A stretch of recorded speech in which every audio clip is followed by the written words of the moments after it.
Hello बच्चों, let's read the question. The question says Davison-Germer experiment verified particle nature of the radiation, particle nature of the electron, wave nature of the electron and transverse nature of electromagnetic radiation. Okay, तो सबसे पहले इस question के लिए हम इसका की concept लिख लेते हैं।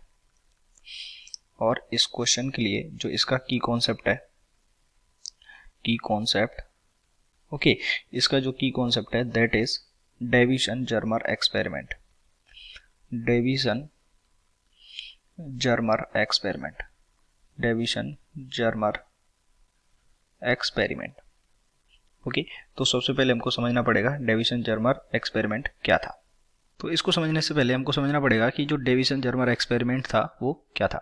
ओके, तो Davison-Germer एक्सपेरिमेंट ने क्या किया था, सबसे पहले हमने एक ऐसे फिलामेंट लिया था। ओके, एक इलेक्ट्रॉन गन की तरह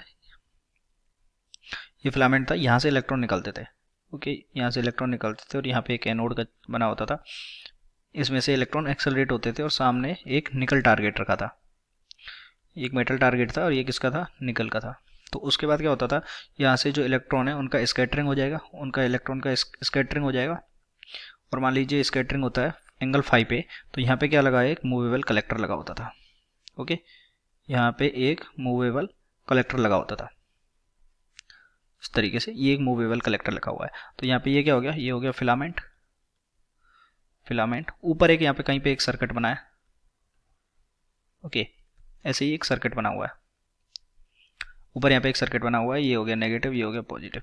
तो यहाँ से इलेक्ट्रॉन बीम आ रहा है, ये क्या हो गया, एनोड हो गया, ये किसको, इलेक्ट्रॉन को एक्सेलरेट करने के लिए। और ये क्या हो गया, metal target, metal target and this is movable collector, movable collector.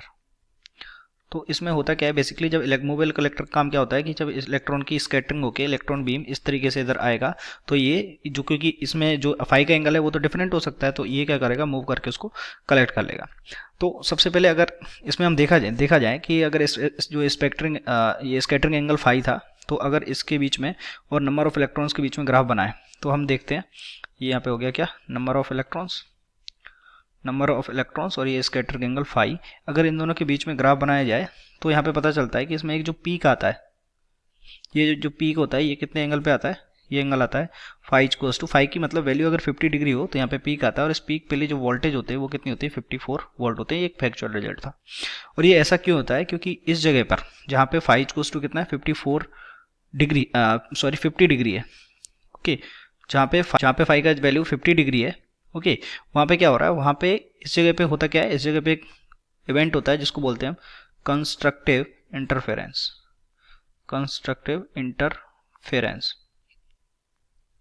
Okay, और कंस्ट्रक्टिव इंटरफेरेंस की भी नो दैट की प्रॉपर्टी होती है क्या, एन लैम्डा बराबर 2d sin थीटा। लेकिन इसमें से जो आउटपुट लेने वाली बात यह है कि जो कंस्ट्रक्टिव इंटरफेरेंस है this is a property of wave, ये क्या एक वेव की प्रॉपर्टी है। तो इलेक्ट्रॉन बीम का अगर कंस्ट्रक्टिव इंटरफेरेंस हो रहा है, इसका मतलब क्या हुआ, इलेक्ट्रॉन किसकी तरह बिहेव कर रहा है, एक वेव की तरह बिहेव करता है। तो इसने किसको शो किया था, वेव नेचर ऑफ इलेक्ट्रॉन्स, यानी option number C is correct.